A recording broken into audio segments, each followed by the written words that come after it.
अस्सलाम वालेकुम कलीम, क्या हाल है? कैसे हो?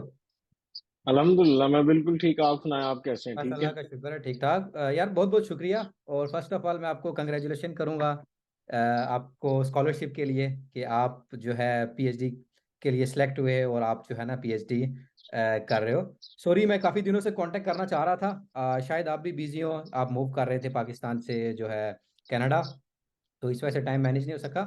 तो आज आपसे बात करने का मेन मकसद यही है कि मैं कुछ क्वेश्चन पूछूंगा स्टूडेंट के बिहाफ से। ऑब्वियसली बहुत सारे स्टूडेंट्स होते हैं जो जिनका कंसर्न होता है कि हमने जो है ना स्कॉलरशिप्स के ऊपर कनाडा जाना है।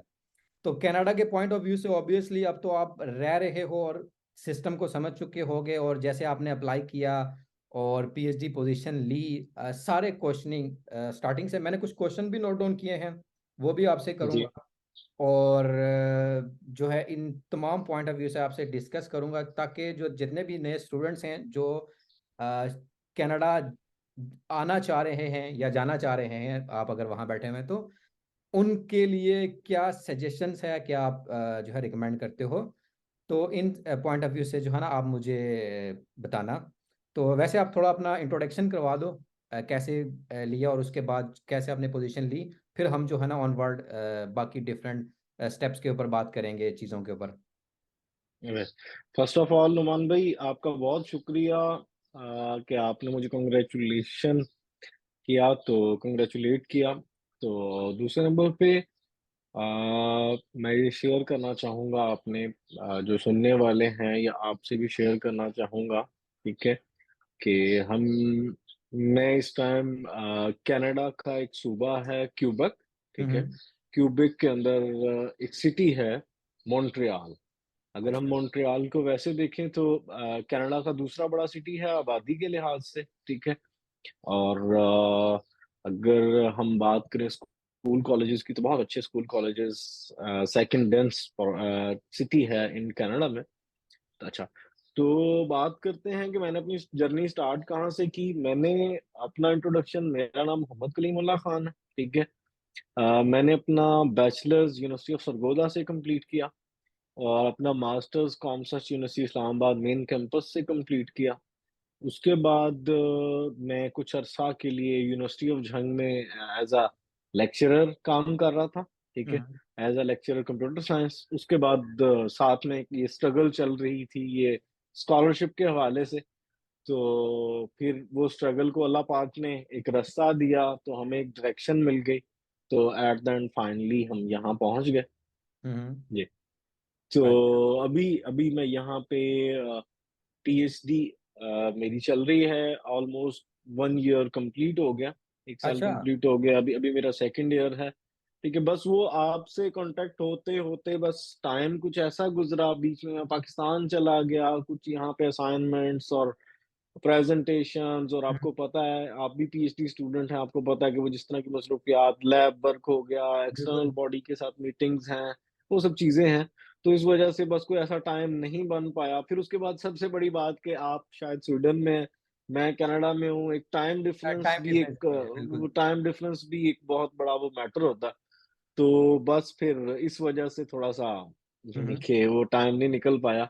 तो अभी हम अ, अवेलेबल हैं, तो अभी इंशाल्लाह आपके सारे क्वेश्चंस जो कि आपकी ऑडियंस की तरफ से हैं, इंशाल्लाह मैं कोशिश करूंगा कि सब क्वेश्चंस का आंसर जो मुझे पता है हम्म। मैं अपने इल्म के मुताबिक दे सकूं। ठीक है। तो इंशाल्लाह हम स्टार्ट करते हैं अपना सेशन। ठीक है। तो तो आपके जो भी क्वेश्चंस हैं, ये हल्का सा मेरा इंट्रोडक्शन था। अगर आप जैसे अब आप कहते हैं हम्म। वैसे हम स्टार्ट करते हैं। आप मेरे से क्वेश्चन करते जाएंगे, मैं उनका आंसर देता जाऊंगा, या आप मेरे से अगर पूछते हैं कि मैं अपनी पूरी जर्नी को अगर बता दूं, तो वो मैं स्टार्ट कर देता हूँ। पहले ऐसा करते हैं कि जो स्टूडेंट्स ऑब्वियसली वो मोस्टली इंटरेस्टेड होते हैं कि हमें गाइड किया जाए।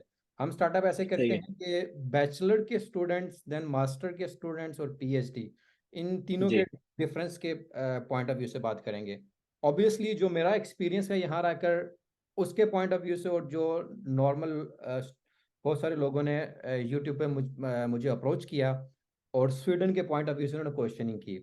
मेरे माइंड में जो जी, क्वेश्चन होंगी मैं आपसे वो करूंगा कि आइदर बैचलर पे आना चाहिए, मास्टर पे आना चाहिए, पीएचडी पे आना चाहिए, बैचलर के क्या बेनिफिट हैं, मास्टर के क्या बेनिफिट हैं, पीएचडी के क्या बेनिफिट हैं।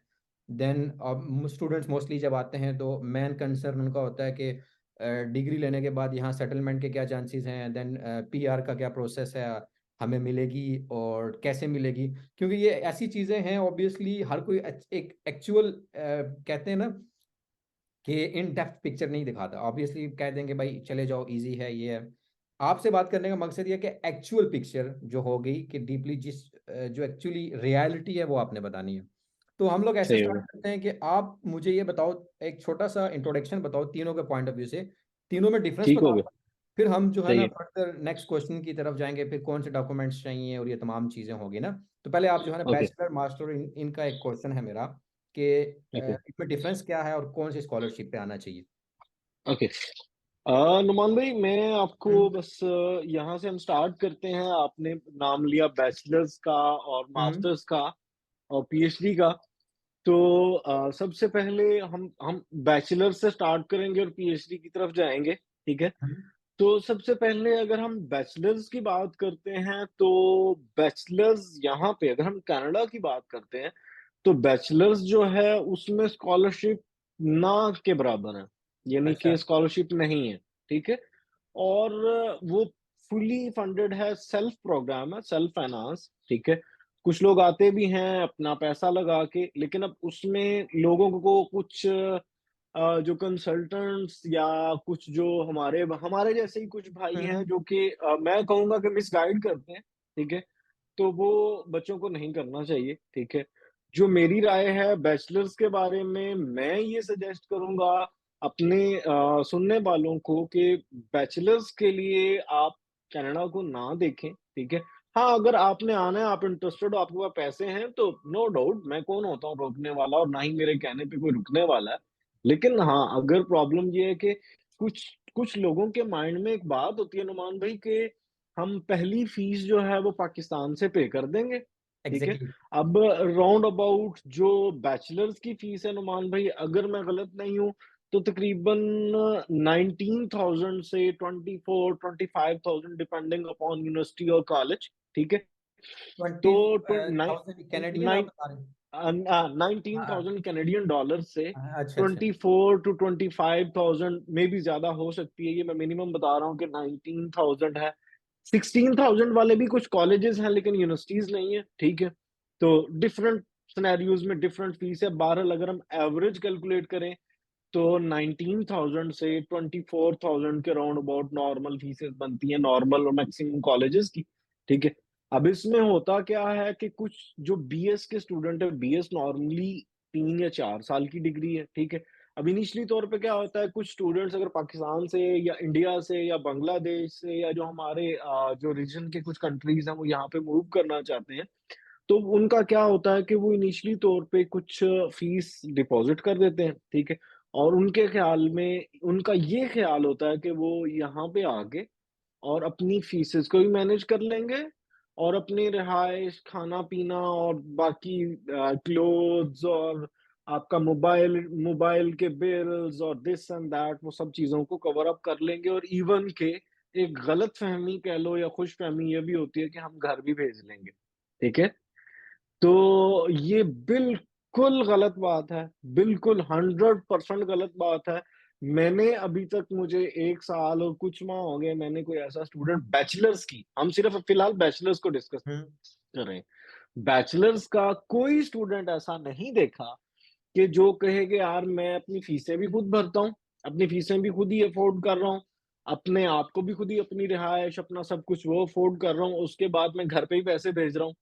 तो मैं नहीं समझता कि ये चीज़ जो है अ लोग, यानी कि इस चीज़ को हकीकत इसमें कोई है, ठीक है? स्टूडेंट्स बहुत मुश्किल का बैचलर्स के स्टूडेंट्स बहुत मुश्किल का शिकार होते हैं। सबसे पहले वो आते हैं, कुछ फीस वहाँ से पे करके यहाँ पे आ जाते हैं। यहाँ पे फिर वीज़ा एक लंबा प्रोसेस है।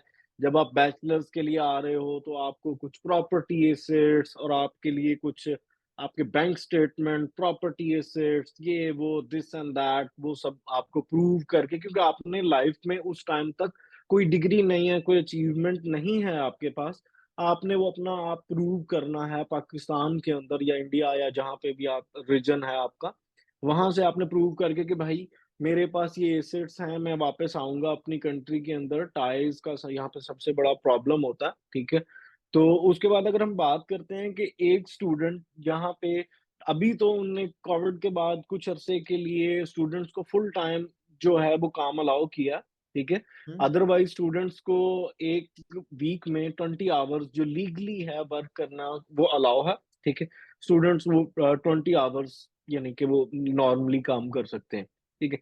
अब यहाँ पे जो मैक्सिमम सैलरी है, जो मिनिमम वेज सेट की गई है, वो हमारे ओंटारियो प्रोविंस की है जो कि $16.55 पर आवर है, ठीक हुँ, है? हुँ, अगर हम उसको मद्देनज़र रखते हुए अपनी कैलकुलेशन करें तो एक स्टूडेंट जो है, जो कि काम करना चाहता है, ठीक है? पार्ट टाइम अगर वो मिनिमम वेज के ऊपर काम कर रहा है तो वो $1200 यानी कि 20 घंटे हुँ, वीकली हुँ, काम करके मीन्स के मंथली वो 80 आवर्स काम करेगा और वो राउंड अबाउट 1200 1300 कोई हद करेगा तो $1500 कमा लेगा, वो किसी अच्छी जगह पे जॉब कर रहा है तो 1500 कमा लेगा, ठीक है। अब बात आ जाती है कि फिलहाल उनने अलाउ किया है कि फुल टाइम काम कर सकते हैं। फुल टाइम में ये है कि अगर आप फुल टाइम काम करेंगे तो मुझे नहीं समझ आती कि आप पढ़ेंगे किस टाइम। अगर मेन मकसद हाँ, या तो फिर बिल्कुल। आप वहां से डिसाइड करके है ना यार मेरा मकसद पैसा कमाना है, पढ़ना-पढ़ाना मेरा मकसद नहीं है।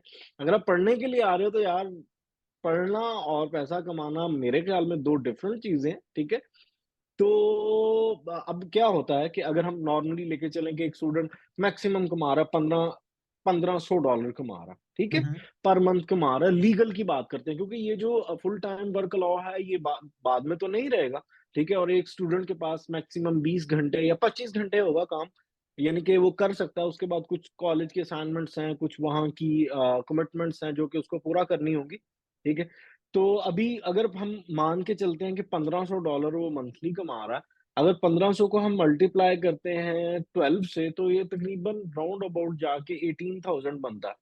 18,000 में अब आप देख लें कि एक स्टूडेंट की 19,000 पर ईयर फी है या 15,000 पर ईयर फी है, ठीक है?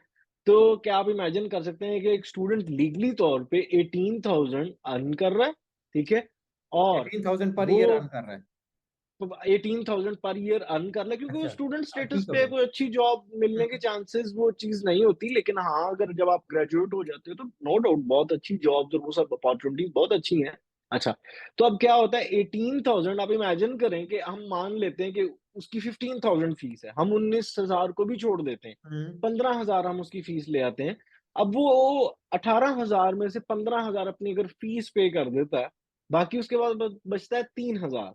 अब वो 3,000 3,000 में आप इमेजिन कर सकते हैं कि वो पूरा साल अपना खाना-पीना, रिहाइश वो सब कैसे कर सकता है। पॉसिबल तो नहीं। मुझे ये बात लॉजिकली समझ नहीं आती, ठीक है? तो बाकी यानी कि बहुत सारे लोग होंगे जो मेरी बात से इख्तिलाफ भी करेंगे, लेकिन कोई ऐसा बंदा मेरे से कॉन्टैक्ट कर सकता है जो कि मुझे एक ऐसा रास्ता बताए कि जो हुँ, लीगल वे हो। कोई स्टूडेंट लीगली काम करके सिर्फ़ 20 आवर्स काम करके अपनी फीस और सब चीज़ें मैनेज कर रहा हो, तो मैं उसके हुँ, उसके हुँ। साथ डिबेट करने के लिए, मैं उसके साथ बैठने के लिए भी तैयार हूँ। अच्छा। उसके आंसर्स और उसकी बात मानने के लिए तैयार हूँ, लेकिन फिलहाल मैं इस बात को नहीं मानता, ठीक है? ये पहली चीज़ हो गई। हाँ, अब होता है कि कुछ बहुत एक्स्ट्रा ऑर्डिनरी स्टूडेंट्स होते हैं, नो डाउट डिफरेंट रास्ते होते हैं। यहाँ पे मैं बिल्कुल भी डीमोटिवेट नहीं कर रहा अपने पार्टिसिपेंट्स जो सुनने वाले हैं।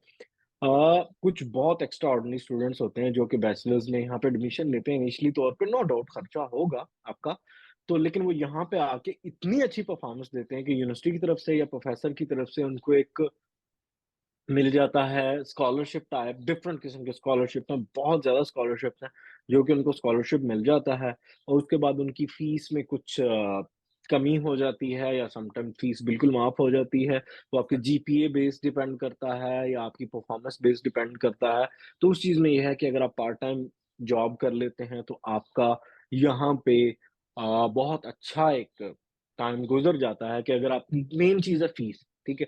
अगर फीस आपकी डिडक्ट हो गई है, तो बाकी आपके लिए रिहाइश, खाने-पीने के लिए यहाँ पे पैसे अर्न हुँ, करना, हुँ। वो एज़ सच इतना डिफ़िकल्ट नहीं है कि इवन कि आपको कुछ ना कुछ बच भी जाएगा अगर फ़ीस नहीं है, ठीक है?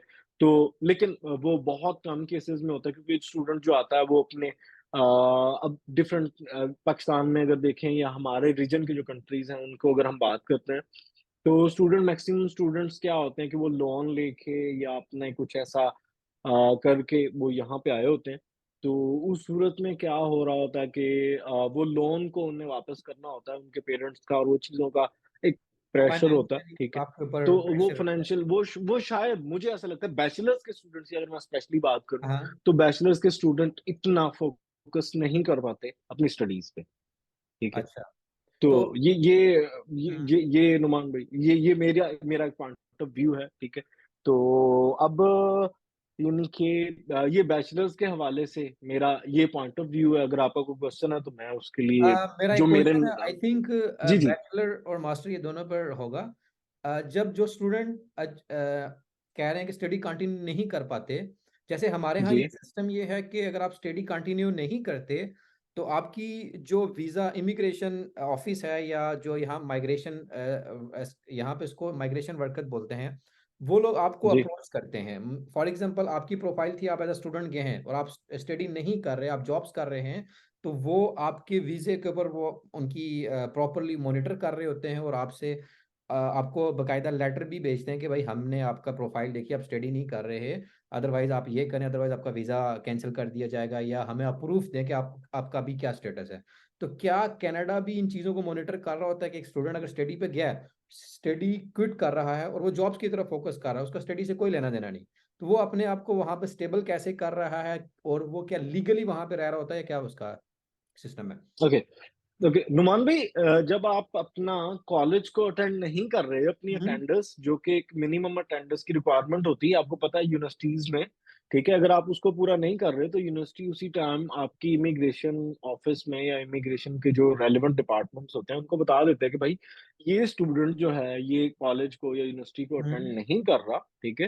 तो इसके अगेंस्ट एक्शन लो, तो वो आपको सिर्फ़ वक़्ती तौर पे नहीं, बाद में आपकी जब इमिग्रेशन या बाकी चीज़ें प्रोसेस होती हैं, यहाँ के आप पीआर की बात करते हैं या वो चीज़ों की बात हुँ, करते हैं, तो उस चीज़ में बड़ा सारा प्रॉब्लम होता है, ठीक है? तो वो डेफ़िनेट बात है प्रॉब्लम होता है। स्टूडेंट्स फिर क्या करते हैं कि पहले बड़ी-बड़ी यूनिवर्सिटीज़ में एडमिशन लेके यहाँ पे आ जाते हैं, फिर ऐसे कॉलेजेस ढूँढ रहे होते हैं कि जो यानी कि जिनकी फीसेस बहुत कम हुँ। हों, ठीक है? और जो यानी कि छोटे-मोटे कॉलेजेस हों, बीच में से कुछ स्टूडेंट्स ऐसे भी हैं जिनके साथ फ्रॉड भी हुआ। अभी इंडियन स्टूडेंट्स हैं कुछ, ठीक है? जिनका राउंड अबाउट 700 स्टूडेंट्स हैं, जिनके कुछ फेक फेक डॉक्यूमेंट्स और इन चीज़ों पे अच्छा। अभी प्रॉब्लम बना हुआ है। अभी हमारे इमिग्रेशन मिनिस्टर ने कल उनके लिए उन्होंने कहा कि उसका कुछ सॉल्यूशन निकालते हैं। क्योंकि मेरे ख़्याल में आप कंसल्टेंट जिसके पास भी जाओगे, ठीक है? वो आपको कहेगा कि बस आप करोड़ोंपति हो गए हो, ठीक है? आप बस जाओ वहाँ पे बस डॉलर ही डॉलर है, ठीक है?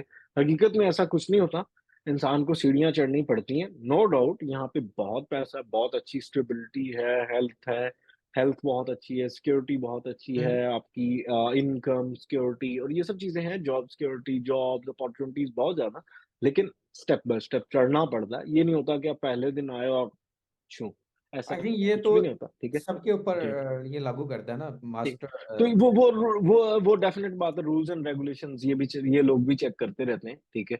तो वो रूल्स एंड रेगुलेशंस का बिल्कुल ऐसा होता है कि ये वो नोटिफ़ाई करते रहते हैं स्टूडेंट्स को और फिर जो ऐसा इल्लीगल स्टेटस पे वो अपने साथ ही बुरा कर रहा है, वो किसी के साथ बुरा नहीं कर रहा। एट द एंड क्या होगा कि कनाडा उसको उठा के किक आउट कर देगा, उसको बाहर भेज देगा कि भाई आप जाओ, जब आप हमारे रूल्स ही नहीं फॉलो कर रहे, ठीक है? तो आप जैसे सिटिज़न की या आप जैसे पर्सन की हमें ज़रूरत ही नहीं है, यानी कि जो यहाँ पे आके रूल्स को ब्रेक करता है, मेरा ख़्याल उसके लिए तो शायद कोई माफ़ी नहीं है किसी किस्म की भी। अच्छा, नेक्स्ट हम चलते हैं नुमान भाई, अगर आपका कोई क्वेश्चन है नहीं, नहीं तो मैं ठीक है, उसका हम लोग मास्टर की तरफ बात करते हैं फिर हाँ, पीएचडी के। हाँ, फिर उसके बाद मास्टर्स जो फर्दर मेरे क्वेश्चन होंगे मैं करूँगा उसके बाद। ओके। नुमान भाई दूसरे नंबर पे आ जाते हैं, मास्टर्स की तरफ आ जाते हैं। हाँ, अब मास्टर्स का अगर मेरे से कोई सजेशन माँगता है तो मैं कहूँगा यार आ जाओ। ठीक है?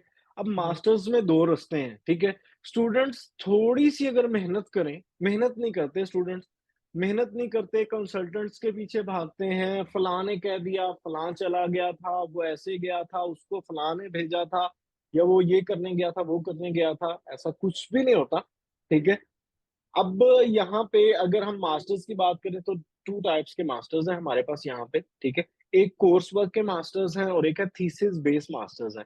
अगर हम कोर्स वर्क के मास्टर्स की बात करें तो जिसमें स्कॉलरशिप की अपॉर्च्युनिटीज़ जो हैं, वो कंपैरेटिवली कम होती हैं लेकिन कम होती हैं, ठीक है? लेकिन अगर हम थीसिस बेस की बात करते हैं तो अगर ये मैं कहूँ तो शायद गलत नहीं होगा, 90% अपॉर्च्युनिटीज़ होती हैं आपके पास स्कॉलरशिप की, 90%, ठीक है? अच्छा, अब 90% जो आपके पास अपॉर्च्युनिटीज़ होती हैं, उनमें क्या होता है कि आपने थोड़ी-सी मेहनत करनी होती है, जो कि आम स्टूडेंट नहीं करता। आपने अपनी सीवी अच्छी-सी प्रिपेयर करनी है, ठीक है? आपने अपना मोटिवेशन लेटर अच्छा-सा प्रिपेयर करना है, ठीक है? आपने अपने जो बैचलर्स का काम है, उसको थोड़ा-सा प्रेज़ेंटेबल बनाना, ठीक है? अब हमारे अगर पाकिस्तान की बात करें, मुझे बाकी कंट्रीज़ का नहीं आइडिया, अगर पाकिस्तान की बात करें तो मैक्सिमम पाकिस्तान की जो यूनिवर्सिटीज़ हैं, वो प्रोजेक्ट बेस बैचलर्स करवा रही होती हैं। थीसिस बेस होता है लेकिन वो बहुत कम होता है क्योंकि स्टूडेंट भी शायद इतने अवेयर नहीं होते और स्टूडेंट बैचलर्स की मेहनत भी शायद नहीं करना चाहते। लेकिन कुछ यूनिवर्सिटीज़ हैं जो कि थीसिस बेस भी करवा रही हैं, ठीक है? तो थीसिस एक बहुत ही एप्रिशिएटेबल थिंग है, अगर किसी बच्चे ने बैचलर्स में थीसिस बेस काम किया, तो एप्रिशिएटेबल है। लेकिन हमारे पास अगर किसी स्टूडेंट ने प्रोजेक्ट बेस्ड भी काम किया, ठीक है? तो वो भी लेकिन वो प्रोजेक्ट ऐसा है कि वो उसको प्रेज़ेंट कर लेता है, उसका कुछ ना कुछ उसकी एक रिपोर्ट प्रोजेक्ट की एक रिपोर्ट होती है, उसको अच्छे से लिख लेता है और उसको मोटिवेशन लेटर में मेंशन कर देता है कि मैंने ये कोर्सेज़ पढ़े हैं, ये मैंने फाइनल ईयर प्रोजेक्ट किया था, उसमें हम ये चीज़ अचीव कर रहे थे या मैंने सिस्टम ये डिज़ाइन किया, इसमें ये चीज़ बेहतर थी, ठीक है? इस तरह का एक मोटिवेशन लेटर लिख के एक अपनी सीवी के अंदर अपने स्किल सेट को इम्प्रूव करके और मैं उनको एक सजेस्ट करूँगा कि कोर्सेरा है, डिफरेंट किस्म के ऑनलाइन प्लेटफ़ॉर्म्स हैं, वहाँ से कुछ कोर्सेज़ लेके, ठीक है? ये नहीं कि कहीं आप डिजी स्किल से ले सकते हैं, कोई भी ऑनलाइन प्लेटफ़ॉर्म जहाँ से आपके स्किल्स इंक्रीज़ हो रहे हैं, ठीक है? हुँ, तो आप वो कोर्सेज़ लेके आप अपनी सीवी के अंदर मेंशन कर देते हैं और आपके स्किल सेट डेफ़िनेट बात है कि अगर आपने अच्छे से कोर्सेज़ लिए हैं, उनके असाइनमेंट्स को और सब चीज़ों को अच्छे से किया है, तो डेफ़िनेट बात है कि आपको उसका एक आपका आपका आपका स्किल सेट तो इंक्रीज़ होगा। तो अब उसमें बस वो डिफ़रेंस क्या होता है कि वो स्टूडेंट किसी के पास गया, उनको पैसे दिए, उसने प्रॉपर्टी ये वो फलाँ डॉक्यूमेंट्स लेकिन खुद अप्लाई करने की, स्कॉलरशिप ढूँढने की कोशिश ही नहीं की, ठीक है? यहाँ पे मेरी यूनिवर्सिटी के अंदर इवन कि मेरी जिस लैब में मैं काम कर रहा हूँ, फुज़े लैब में, वहाँ पे हमारे पास अभी एक स्टूडेंट आया है, जो पाकिस्तानी है। बाकी मुल्कों के लोग उनको अवेयरनेस या वो चीज़ें हैं, ठीक है? तो वो लोग मैक्सिमम स्कॉलरशिप पे हैं, ठीक है? लेकिन जो हमारे इधर बैचलर्स के मास्टर्स का स्टूडेंट अभी पाकिस्तान से एक आया है मेरी लैब में और एक दूसरी लैब में, जो कि स्कॉलरशिप पे हैं। अब मास्टर्स के जो स्कॉलरशिप होते हैं, वो डिफरेंट टाइप के होते हैं। वो पार्शियल स्कॉलरशिप आप उसको कह देते हैं। वो पार्शियल स्कॉलरशिप नुमान भाई कैसे होते हैं कि मैं अगर अपनी यूनिवर्सिटी की बात करूँ, तो मेरी यूनिवर्सिटी में राउंड अबाउट 19,000 मास्टर्स की फीस है, ठीक है? 19,000 19,000 पर सेमेस्टर पर ईयर?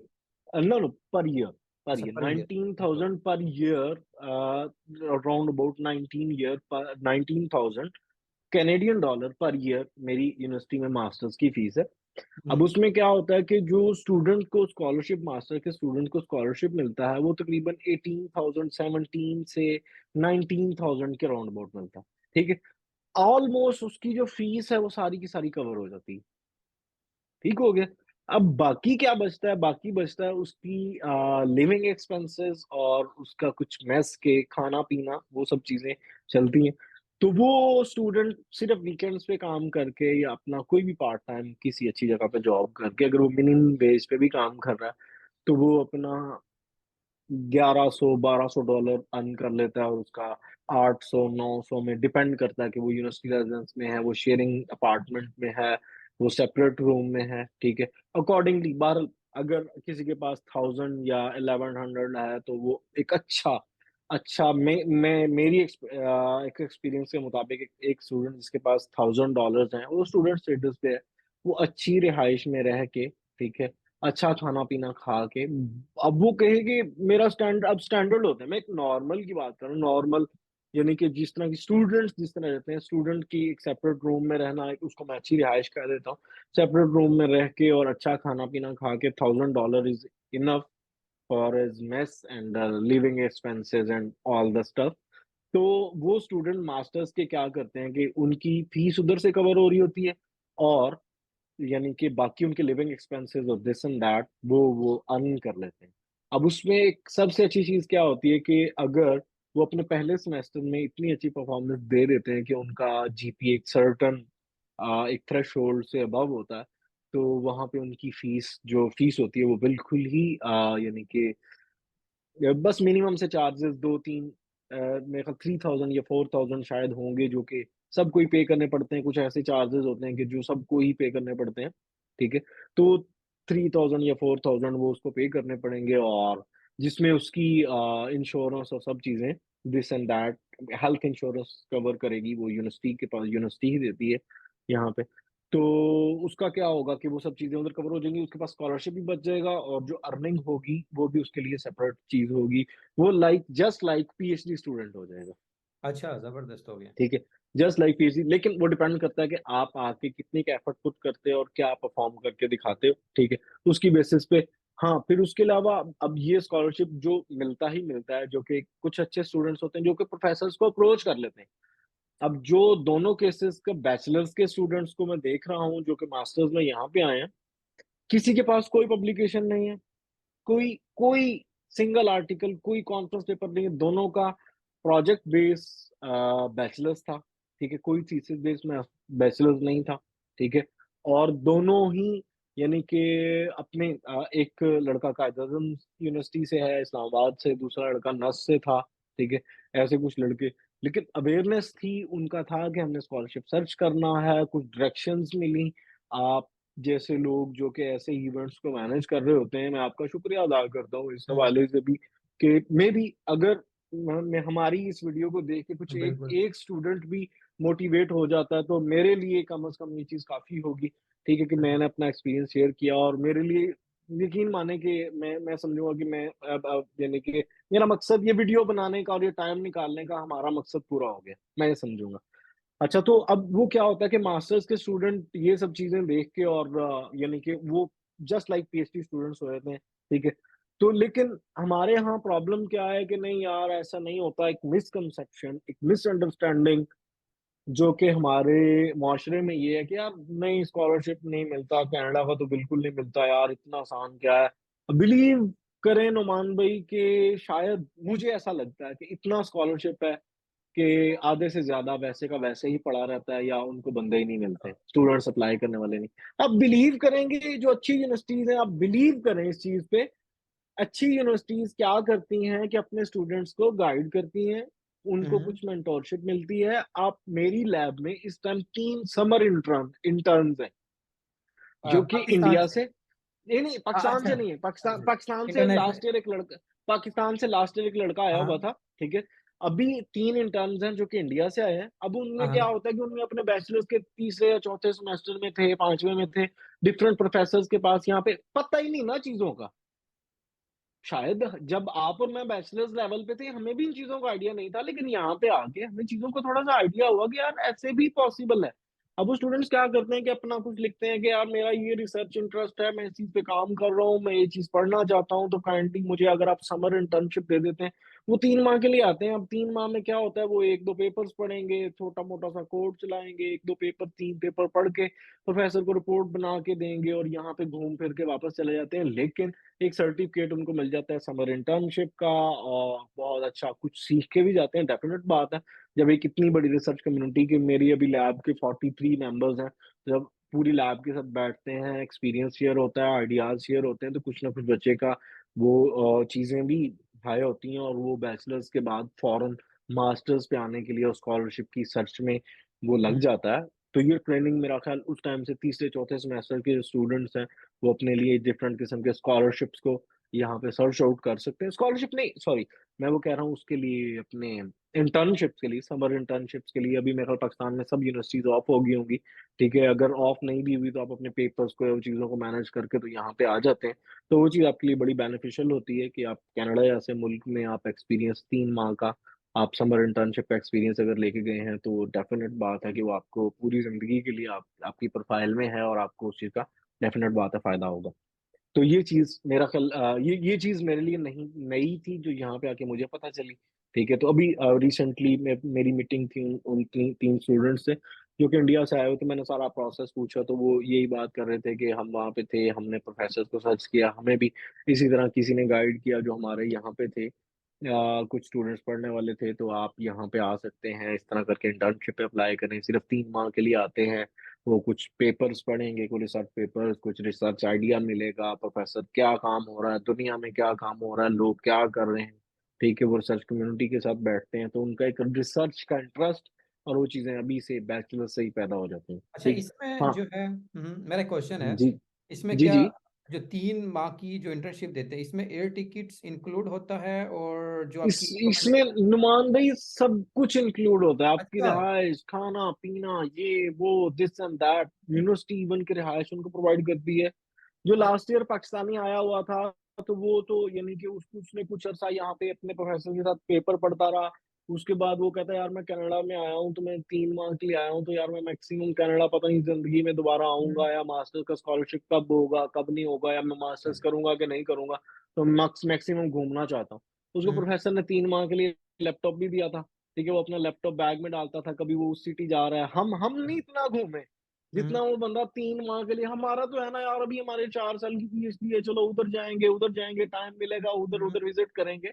तो बाकी कोई अपनी इधर से थोड़ा-सा रिसर्च में और इन चीज़ों में बिज़ी, तो इतना शायद टाइम ही नहीं मिला। लेकिन जो वो स्टूडेंट आया था, वो 3 माह में अपना लैपटॉप उसने अपने बैग में डाला और वो कभी उस सिटी जा रहा है, कभी उस सिटी जा रहा है, कभी उस सिटी जा रहा है, तो मैंने उससे सारा इंटरव्यू उससे भी लिया था। वो ये कहता था कि मेरी सब कुछ ईच एंड एवरीथिंग जो है वो पेड है, यानी कि मेरी इंटर्नशिप और वो सब चीज़ें पेड है। लेट्स सपोज़ अगर हम यानी कि अगर हम एक्सक्लूड कर देते हैं एयर टिकट्स को, रिहाइश, खाना-पीना वो सब चीज़ें तो कन्फर्म बात है, इवन के इनफ मनी होती है कि आप ऊपर से घूमने-फिरने के लिए भी आपको पैसे बच जाते हैं। अगर मैं कहता हूँ कि एक अज़्यूम कर लेते हैं नुमान भाई कि एयर टिकट्स इंक्लूड नहीं है। हुँ, हुँ, यार, आप देखो कि एक बच्चा जो 50 से 60 लाख रुपया लगा के यहाँ पे कनाडा में आने के लिए तैयार है, वो क्या वो 3 लाख का रिटर्न टिकट या 4 लाख का रिटर्न टिकट या 3 लाख का रिटर्न टिकट होगा यार। वो 3 लाख का रिटर्न टिकट लेके कनाडा में एक यानी कि इतनी बड़ी अपॉर्च्युनिटी 3 माह की इंटर्नशिप और शायद उसके वो जो 3 माह में कोई इतने पैसे मिलेंगे कि शायद उसका एयर टिकट की उसकी भी वो शायद निकल जाएँगे पैसे। तो वो क्यों नहीं आ सकता? एक स्किल्स को सीखने के लिए, रिसर्च को सीखने के लिए, अपने फ्यूचर के लिए, ठीक है? मास्टर्स के स्कॉलरशिप के लिए, एक रिलेशन बनाने के लिए अगर आप इंटर्नशिप में एक प्रोफ़ेसर के साथ अच्छा परफ़ॉर्म करके जाते हैं या वहाँ पे जो स्टूडेंट्स आपके पोस्ट डॉक्टरेट या पीएचडी स्टूडेंट्स होते हैं, आप उनके साथ एक अच्छा बॉन्ड बना के जाते हैं, तो मेरा नहीं ख्याल जब आपका मास्टर्स कंप्लीट होगा, कोई आपको सपोर्ट करने के लिए, हेल्प करने के लिए तैयार नहीं होगा। तो अगर आप एक लंबे पर्सपेक्टिव से एक लॉन्ग टर्म के लिए सोचते हैं, तो डेफ़िनेट बात है, मेरा ख्याल 3 लाख रुपए इतनी बड़ी अमाउंट नहीं है, ठीक है? कि आपको कनाडा का एक वीज़ा मिलेगा और आपका ये सब चीज़ें होंगी, आप यहाँ पे आके इंटर्नशिप करोगे और ये दिस एंड दैट, तो ये यानी कि बहुत बड़ी अपॉर्च्युनिटी होती है। तो ये तो इसमें बेसिकली मास्टर जी। की आपने बात की है या बैचलर वाला भी कर सकता है ये इंटर्नशिप के ये लिए? ये ये बैचलर्स वालों की बात कर रहा हूँ। बैचलर्स वाले अच्छा, इंटर्नशिप पे अच्छा, अच्छा। आते हैं। हाँ, हाँ। मास्टर्स वालों के पास तो नुमान भाई 2 साल का मास्टर होता है पाकिस्तान में, आपको पता है कि इस तरह स्टार्ट होता है, वो कहते हैं आँख खुलती है तो मास्टर्स खत्म हो जाता है। ऐसे टाइम का इतना पता ही नहीं चलता, ठीक है? तो उसमें मैंने मास्टर्स वाले भी आते होंगे, ठीक है? लेकिन मेरी नज़रों से अभी तक मास्टर्स का कोई स्टूडेंट नहीं गुज़रा, ये लेकिन डिग्री मास्टर्स कंप्लीशन के भी हाँ, नेक्स्ट क्वेश्चन डिग्री कंप्लीशंस के बाद होता है या अमूमन आप अगर लास्ट ईयर में हैं बैचलर के प्रोजेक्ट कर रहे नहीं, हैं नहीं, नहीं, नहीं, नहीं, नहीं आप देखें कि आप अगर यहाँ पे जो स्टूडेंट्स मैंने देखे हैं, वो कोई चौथे सेमेस्टर के बाद आया हुआ है, कोई 5वें अच्छा सेमेस्टर के बाद, कोई छठे सेमेस्टर के बाद, वो डिफरेंट ड्यूरिंग डिग्री समर 3 माह समर के लिए वेकेशंस जो हमारी उसकी समर वेकेशंस में वो अपना टाइम यूटिलाइज़ हाँ, किया हाँ। और वो यहाँ पे आ अच्छा, गए, ठीक है? तो हुँ, वो चीज़ें हैं। लेकिन वो अपना एक लॉन्ग टर्म का एक बेनिफिट हो जाता है कि वो अपना एक आपकी बॉन्ड प्रोफाइल बना के और बिल्टअप वो हो सब जाती चीज़ें है, बिल्कुल। जी, अच्छा, जी, जी, बिल्कुल, बिल्कुल। अच्छा। और इसी तरह मास्टर्स के लिए मास्टर्स का असल में ये होता है कि कुछ थीसिस बेस होता है मास्टर्स। हुँ, ठीक है? उसमें कुछ आपकी स्टडीज़ का प्रेशर ऐसा होता है कि आपको टाइम ही नहीं मिलता कि आप बाहर जा सको और वो सब चीज़ों को वो देख सको। बैचलर्स का स्टूडेंट ये होता है कि मास्टर्स की निस्बत थोड़ा-सा रिलैक्स होता है, ठीक है? तो एज़ सच इतना प्रॉब्लम या वो चीज़ें नहीं होती, ठीक है? हुँ। तो अब अगर हम उसकी बात करते हैं, मास्टर्स के स्टूडेंट भी ट्राई कर सकते हैं, लेकिन अगर उनके पास टाइम है, क्योंकि वीज़ा प्रोसेस जो है वो थोड़ा-सा टाइम टेकिंग होता है, नहीं, ये हम अभी वो बात अगर करेंगे। लेट्स सपोज़ अभी हमारी पीएचडी के ऊपर भी थोड़ी-सी डिस्कशन रहती है। एक जनरल सी ओवरव्यू दे रहे हैं। आई थिंक मास्टर की तो हमने बात कर ली है। पीएचडी के जी, ऊपर जी। जी, जनरल सी बिल्कुल। ओवरव्यू, फिर मैं कुछ फर्दर क्वेश्चनिंग है उसकी तरफ आऊँगा और एंड पे जो हम जी। वीज़ा प्रोसेसिंग के भाई जो बंदा अगर पीएचडी पोज़ीशन या कोई भी पोज़ीशन ले चुका है, वीज़ा डॉक्यूमेंट्स क्या रिक्वायर होते हैं, कैसे प्रोसेस करते हैं। तो थोड़ा-सा अब जो है हम अगर पीएचडी की तरफ आएँ, पीएचडी के बारे में अगर जी, आप जी, छोटा-सा जी, जी, ओवरव्यू दे बिल्कुल। दें। ओके।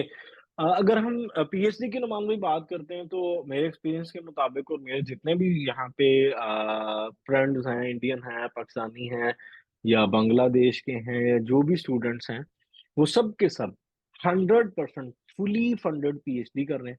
फुली फंडेड, जिसमें आपकी जो फीस है वो एग्ज़ेम्प्ट हो जाती है। आपको सिर्फ़ और सिर्फ़ इंश्योरेंस के कुछ और यूनिवर्सिटी की कुछ मिनिमम सी फीस हुँ, होती है, जो कि सब स्टूडेंट्स को ही पे करनी पड़ती है, ठीक है? वो 100% स्कॉलरशिप पे या वो कोई भी है, उसको मिनिमम सी एक फीस अमाउंट होती है, और आपकी हेल्थ इंश्योरेंस जो आपको आपके स्कॉलरशिप से पे करनी पड़ती है, ठीक है? और बाकी जो स्कॉलरशिप मिनिमम अगर हम यहाँ पे कैलकुलेट करते हैं, तो यहाँ पे पीएचडी स्टूडेंट्स को 20 से 21,000 दिया जाता है मिनिमम। इससे अच्छा। कम किसी भी स्टूडेंट को नहीं दिया जाता, ठीक है? 20 से 21,000, और ये 20-21,000 इतना इनफ होता है कि आपका यहाँ पे रिहाइश, खाना-पीना सब कुछ करके, और आप अगर पाकिस्तान जाना चाहें तो आपके एयर टिकट्स भी उसमें से निकल आते हैं। 1 साल में आप पाकिस्तान भी जा सकते हो, ठीक है? सब चीज़ें करके, ठीक है? और अगर आप काम नहीं करते, ठीक है? हुँ, और दूसरे नंबर पे बात करते हैं हम खर्चों की, पहले बात कर लेते हैं, उसके बाद मैं स्टेप आपको बता देता हूँ कि कैसे-कैसे सर्च करना है या क्या चीज़ें होती हुँ। है, ठीक है? ये मैं मिनिमम स्कॉलरशिप की बात कर रहा था, डिफरेंट सिनेरियोज़ में डिफरेंट स्कॉलरशिप। कुछ स्टूडेंट हैं, वो 24,000, 25, 30, 35 तक 35,000 तक यहाँ पे स्कॉलरशिप ईयरली ले रहे हैं, ठीक है? 30 अच्छा, 35,000 कैनेडियन डॉलर, ठीक है? तो ईयरली। 35,000 कैनेडियन डॉलर्स ईयरली ले रहे हैं, तो वो फिर यानी कि आप उस चीज़ से कैलकुलेट कर लें कि अगर एक बंदा 20,000 में अपना सर्वाइव कर सकता है, तो उसके जो ऊपर वाले 15,000 होंगे, वो एक किस्म की उसके पास सेविंग्स होंगी, ठीक है? ये बेसिकली ऊपर bonus tax after tax deduction होती है कुछ? यहाँ पे यहाँ पे स्टूडेंट की स्कॉलरशिप के ऊपर किसी किस्म का कोई टैक्स नहीं होता, अच्छा, नथिंग, अच्छा, ज़ीरो ज़बरदस्त। टैक्स होता है, हुँ, ठीक है? ज़ीरो टैक्स है। स्टूडेंट को जो पैसे यूनिवर्सिटी से आएँगे, हुँ, वो अगर हुँ। $1,00,000 भी आएगा, तो वो ज़ीरो टैक्स होगा विदाउट उसके टैक्स ऊपर। होगा। अच्छा अगर ये अगर अग अगर वो स्कॉलरशिप अमाउंट है, तो वो हाँ, ज़ीरो हाँ। टैक्स है, अच्छा, ठीक है? हाँ, अगर आप जॉब पे हो तो डेफ़िनेट बात है, वो अपने रूल्स एंड रेगुलेशंस के हिसाब से फिर यहाँ पे डिफरेंट प्रोविंसेस में डिफरेंट, यानी कि वो है आपका यानी कि टैक्स डिडक्शन का डिफरेंट किस्म की रेशो है, तो उसी हिसाब हुँ, से आपका टैक्स डिडक्ट होगा। लेकिन अगर हम बात करते हैं यानी कि स्कॉलरशिप जिस अमाउंट के साथ है, तो उसके साथ आपको टैक्स आपका नहीं कटता। और यहाँ पे एक जो उससे बड़ी चीज़ आ जाती है कि आपको जो स्कॉलरशिप मिल रहा है, वो तो मिल ही मिल रहा है, ठीक है?